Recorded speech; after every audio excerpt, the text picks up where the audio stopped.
Lusot na sa Senado ang resolusyong nagkokondena sa mga pahayag ng Chinese Embassy laban sa ilang mga opisyal at institusyon ng Pilipinas. Pero bago yan, nagkainitan dyan sina Senator Alan Peter Cayetano at Kiko Pangilinan.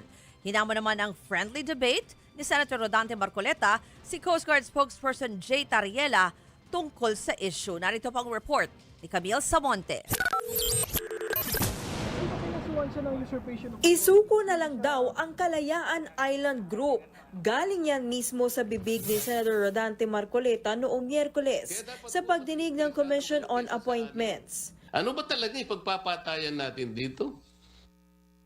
We will offer our lives, including the lives of our children, and to die for it, for something that is not even within our EEZ. Ang gawin natin po para madali, i-give up natin yung KIG. Dahil sa pahayag na yan, inimbitahan ni PCG spokesperson for the West Philippines si Jay Tariela si Marcoleta na sumama sa pagpapatrolya ng mga otoridad sa mga teritoryo ng Pilipinas. Pero biglang kumambyo si Marcoleta.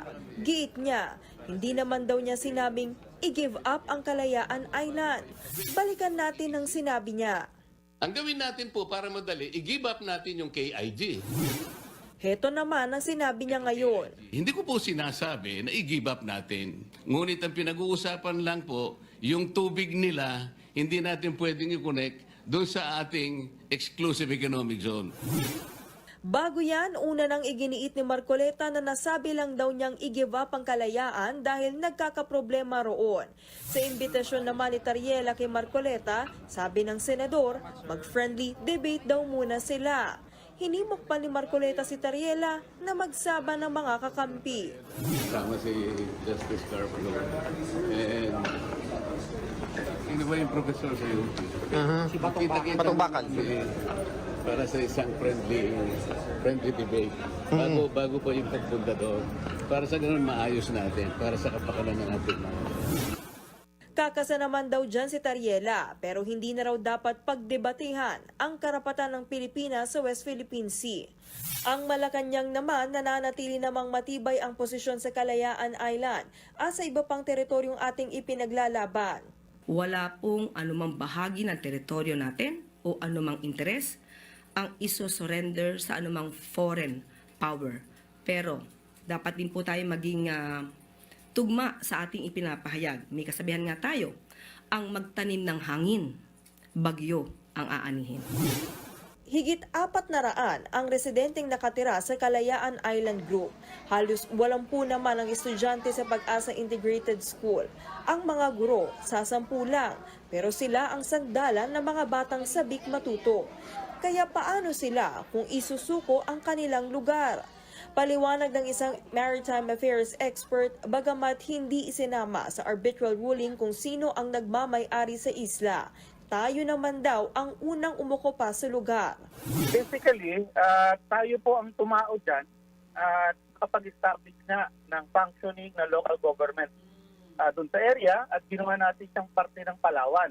No? So, makatotohanan po yun. Walang ibang nakagawa nun.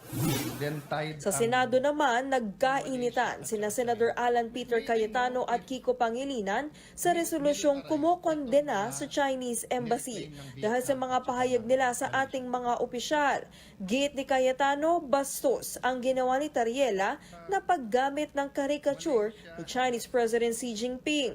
We cannot pass this resolution saying that Commodore Tariela is correct because he's wrong. Kung ganyan ang stand natin, then my staff now can show a meme of you. Mr. President, I am not from China. Why will they put a meme? Why will your staff put a meme? No, it's not about towards China. It's about decorum. You're comparing apples Mr. and President, oranges, Mr. no. President. Buwelta ni Pangilinan, kahit naman daw ang China ay ginagawan umano ng caricature si Pangulong Bongbong Marcos. Mas matindi pa nga raw ang mga public statement ng Chinese Embassy kumpara sa ginawa ni Tariela. Itong mga bitiw na salita nila sa kanilang Facebook official pages ay hindi katanggap-tanggap. So merong China, Xinhua News. Andito si BBM, may caricature. Andito rin. Sa huli, lumusot pa rin sa Senado ang resolusyon na pinirmahan ng 15 senador. Nagbabalita mula sa Frontline, Camille Samonte, News 5. Mga kapatid, ako po si Ruth Cabal. Dito tayo sa totoo, dito tayo sa True FM. Mag-follow at mag-subscribe din po kayo sa aming social media accounts at True Network PH. Diyan po yan sa aming X na dating Twitter, sa FB, sa Instagram, sa YouTube, sa TikTok at sa mga podcast. At syempre, tutok din po kayo sa Signal True TV Channel 19.